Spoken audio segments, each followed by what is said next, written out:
Tell us a little bit more about these codes or pseudonyms, actually, the two lovers used and why. Yes. So, for those who don't know, Lord Nelson and Lady Emma Hamilton had an absolutely roaringly passionate affair. It was one of the great historical romances.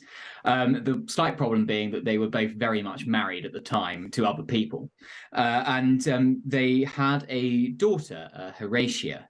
And the pseudonyms that they come up with is entirely there. It's part of a grand fiction in order to try and protect their daughter from the consequences of their infidelity. The sort of irony being that it was also a very open secret that the two of them had an affair. So it's this sort of very British thing about pretending something that everybody sort of knew was true wasn't true. But Nelson, in this letter, which was sold earlier this month, has come up with a little anagram of their names, but also with a small code.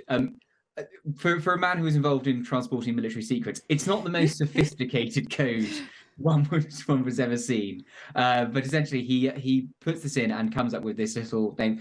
What's interesting about it is that he calls them Yohem and Maratha Etnorb.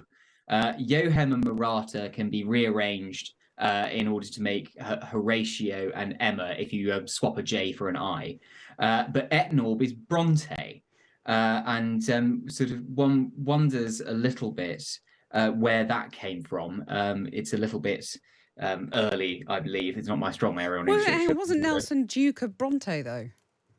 Oh, well, that thank you very much. That's very good knowledge. Sorry, I'll tell you what. I'll let you into a secret. I read your story in the Times this morning and I was a bit confused. So I started Googling about Bronte and Nelson. And as I believe that he was given the dukedom of Bronte. And that would be why. But who knows? I may be wrong. Mystery solved. I would assume so. Mystery solved. It's a nice little echo, obviously, sort of great romantic novels who are to come. There's something in the water of Bronte in the 19th century, whether you were in the place or had the name. But it's part of a whole series of things which have happened recently. There was an exhibition in Portsmouth of these love letters, and it is really quite heartrending to read them. They're not sort of great pieces of literature, but what does come out of them is the sense of distance.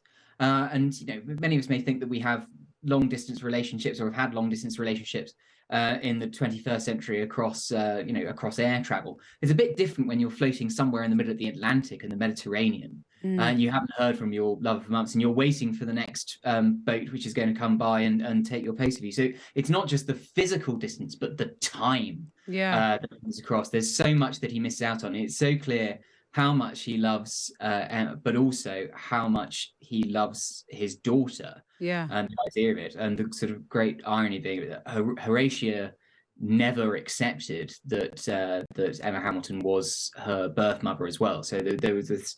He obviously dies when she's very young, so their relationship is distinctly curtailed. But that drama sort of goes on. It did sort of strike me that there hasn't been a really good film made of this in a long period of time. So if anybody out there in the British film industry is looking for a classic, I think they could be onto something here.